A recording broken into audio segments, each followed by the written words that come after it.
మీ business ఏదైనా మీ ఊర్లో promotion చేయాలంటే అది సుమన్ టీవీతోనే సాధ్యం. ఇప్పుడే సంప్రదించండి. నమస్కారం.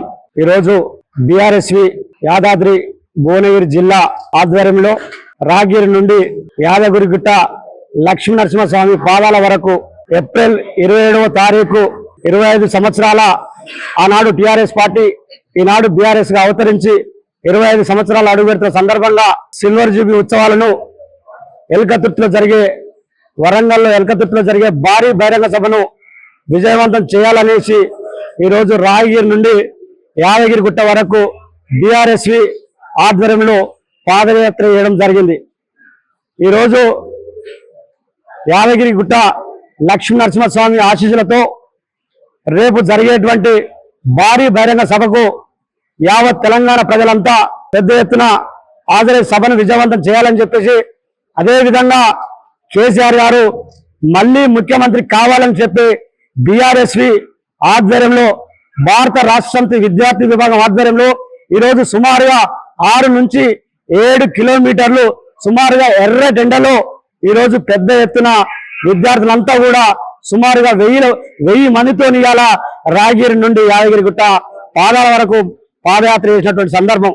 ఈ కార్యక్రమానికి ముఖ్య అతిథులుగా బీఆర్ఎస్వి రాష్ట్ర అధ్యక్షులు జల్లి శ్రీనివాస్ యాదవ్ గారు, అదేవిధంగా జిల్లా పార్టీ అధ్యక్షులు కంచెల రామకృష్ణారెడ్డి గారు, అదేవిధంగా భువనగిరి మాజీ శాసనసభ్యులు పైల శేఖర్ రెడ్డి గారు, అదేవిధంగా ఆలేరు నియోజకవర్గంలో ఉన్నటువంటి మా అన్న డిసిసిబి ఉమ్మడి నల్గొండ జిల్లా అధ్యక్షులు మాజీ మహేందర్ రెడ్డి గారు, అదేవిధంగా బీఆర్ఎస్ విద్యార్థి విభాగం మరియు యువజన విభాగం నాయకులంతా కూడా పెద్ద ఎత్తున పాల్గొని ఈ పాదయాత్రను విజయవంతం చేసి ఈరోజు ఈ సందర్భంగా ఈ పత్రికా సమావేశం నిర్వహిస్తున్నాం. ఈరోజు గత 10 సంవత్సరాలుగా ఈ రాష్ట్రంలో అధికారం ఉన్నప్పుడు గత 14 సంవత్సరాలు 2001లో కేసీఆర్ గారి నాయకత్వంలో డాక్టర్ బాబాసాహెబ్ అంబేద్కర్ రాసినటువంటి రాజ్యాంగం ప్రకారం ఆర్టికల్ 3 ప్రకారం రాష్ట్రాన్ని సాధించాలని చెప్పేసి 2001లో టిఆర్ఎస్ పార్టీ స్థాపించి దాదాపు 14 సంవత్సరాలు పోరాటం చేసి రాష్ట్రాన్ని సాధించినటువంటి సందర్భం. ఆ సందర్భంలో రాష్ట్రంలో అధికారంకి వచ్చినాక 10 సంవత్సరాలు ఏ విధంగా రాష్ట్రాన్ని ఈ దేశంలో అగ్రగామి రాష్ట్రంగా తీర్చిదిద్దులో ఈ దేశంలో ప్రజలందరూ కూడా చూసిరు. అదే విధంగా ఇలా 16 నెలలుగా ఇలా రేవంత్ రెడ్డి సర్కార్ కాంగ్రెస్ ప్రభుత్వం ఇలా ఏ విధంగా ఈ పరిస్థితులకు తీసుకొచ్చిందని మనకందరూ కూడా కళ్ళ ముందు నవ్వుపిస్తుంది. ఒకనాడు ఉమ్మడి ఆంధ్రప్రదేశ్ లో ఇదే యాదగిరిగుట్ట సంబంధించినటువంటి ఏరియా కావచ్చు, ఈ భువనగిరి ప్రాంతం కావచ్చు, ఎక్కడ కూడా తొండలు గుడ్డలు ఇట్లాంటి భూములు ఎక్కడ కూడా పరిస్థితులు చాలా ఇబ్బందికరమైన పరిస్థితులు, చాలా మంది రైతులు ఆత్మహత్యలు, చాలా మంది పద్మశాలులు ఆత్మహత్యలు, అటువంటి ఈ జిల్లాను జిల్లా కేంద్రంగా ప్రకటించి అదే విధంగా ఈ రాష్ట్రంలో ఈ దేశంలో పేరొచ్చే విధంగా యాదగిరిగుట్ట లక్ష్మీ నరసింహస్వామిని 1000 కోట్లు వెచ్చించి ఒక పుణ్యక్షేత్రంగా తీర్చిదిద్దినటువంటి ఘనత కేసీఆర్ గారిది.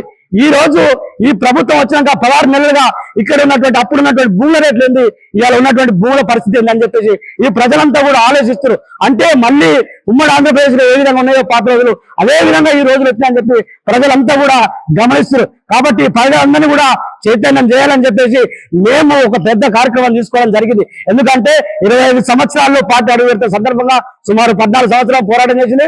10 సంవత్సరాల అధికారంలో ఈ ప్రజలకు ఏ విధంగా సంక్షేమం కావచ్చు, అభివృద్ధి కావచ్చు, ఏ విధంగా ముందుకు నడిపించిందో అదే విధంగా రానున్న రోజుల్లో కూడా ప్రజలంతా కూడా మరింత చైతన్యం పరుస్తూ ఈ యాదగిరి లక్ష్మీ నరసింహస్వామి ఆశీస్సులతో ఇలా తెలంగాణ ప్రజలకు కావచ్చు, కేసీఆర్ గారు కావచ్చు, అదేవిధంగా పార్టీ ప్రజలందరికీ కూడా కేటీఆర్ గారు కావచ్చు, ఇలా లక్ష్మీ నరసింహస్వామి ఆశీస్సులతో రానున్న రోజుల్లో పార్టీ మళ్లీ అధికారంలో రావాలని ఈ కార్యక్రమం తీసుకున్నాం. ఈ కార్యక్రమం విజయవంతం చేసినటువంటి మీ అందరికీ కూడా విద్యార్థి విభాగం, యువజన నాయకులకు, పార్టీ పెద్దలందరికీ కూడా పేరు పేరున ధన్యవాదాలు తెలియజేస్తున్నాం. ఈ 27వ తారీఖును సభను కూడా మనమంతా కూడా భారీ బహిరంగ సభను 25 సంవత్సరాలు నిండుతున్న సందర్భంగా సిల్వర్ జూబ్లీ ఏదైతే రజతోత్సవ సభలను మనమంతా కూడా ఇదే పద్ధతిలో పెద్ద ఎత్తున అందరం కూడా పెద్ద ఎత్తున పాల్గొని లక్షలాదిగా తరలి వచ్చి ఆ సభను కూడా విజయవంతం చేయాలని కూడా ఈ సందర్భంగా తెలియజేస్తున్నాం.